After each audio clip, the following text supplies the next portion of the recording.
My name is Sam Evan Jones, and I'm the film editor on Lion, the Witch and the Wardrobe. You know, I started off in England, and the only full-time kind of job I could get was with an animation company, and I thought, well, maybe if I stick around at this long enough, I'll get to go to the States, and maybe if I stick around at that long enough, I'll get to work on a big live-action film with lots of special effects. I thought that was all going to happen within about, 36 months, and it's taken, 12 years or something, but, we're getting there.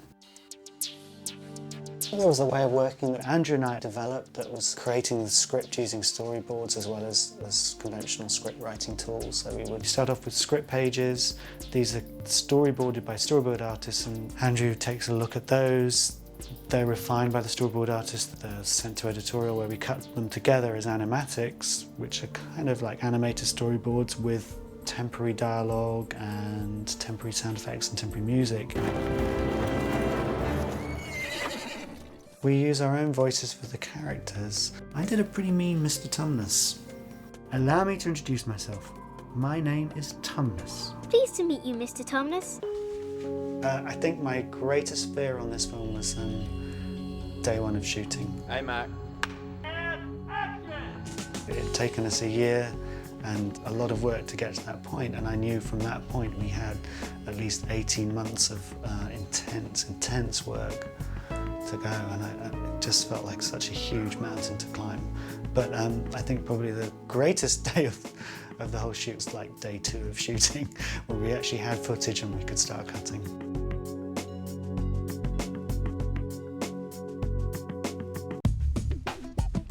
To enjoy working with a director, there has to be a lot of trust. He's shooting all the stuff and he's leaving you alone with it for long periods. He has to look good when he comes back.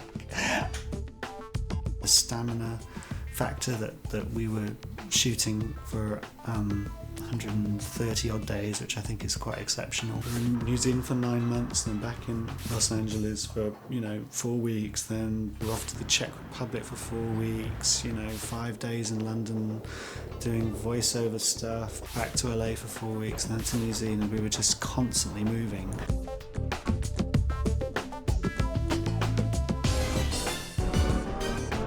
And cut. Alright, so you've got 2 million feet of film, you sit down.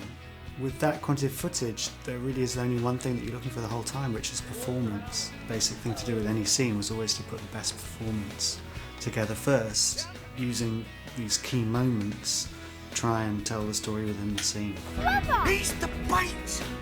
Cutting with real characters and virtual characters in the same scene does have its challenges. I'm mentioning fortunate because I'd come from a world where you didn't have any characters. I'd worked on the Shrek films with Andrew, where all the characters are in Andrew's mind until they're finished being animated. So it's actually, in some ways, it was a huge leap forward to have the 4 kids' performances around which we could build the performances of the CG characters. As each scene is shot, we would rough cut that, and we had a great help in the fact that we'd previs stuff, so we were able to rough cut with very crude representations of what we wanted the visual effects to be. We came back to Los Angeles and we had pretty much a rough cut of everything that was shot.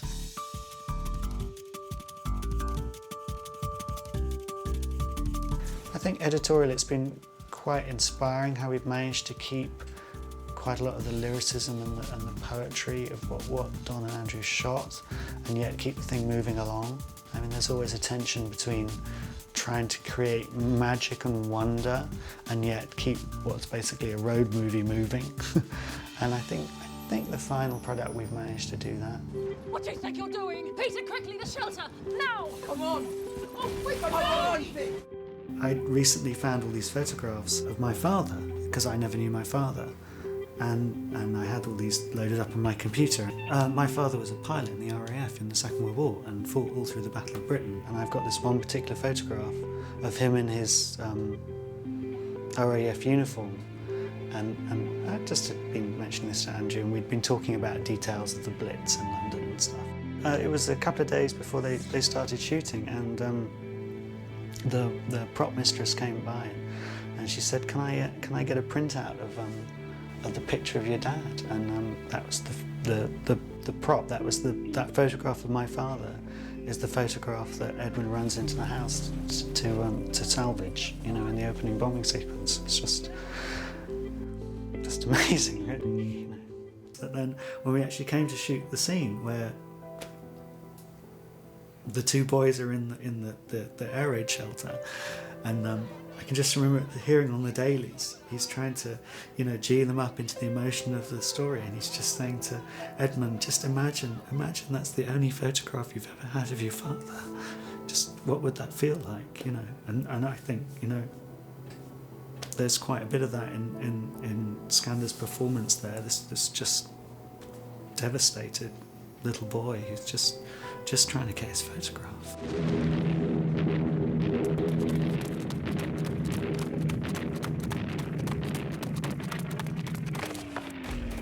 Why can't you got anyone but yourself? You're so selfish. You could have got us killed. Stop it!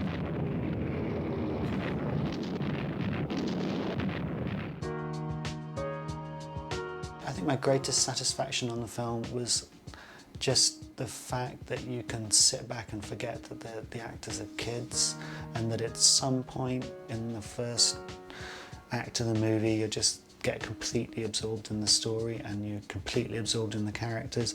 You don't for a moment question that the CG characters are CG characters. I ain't gonna smell it if that's what you want. When I sit and watch this movie, there's a point at which I'm just going, how did I get here? You know, I can barely remember the journey, and I can barely comprehend where I'm going. It's just so amazing.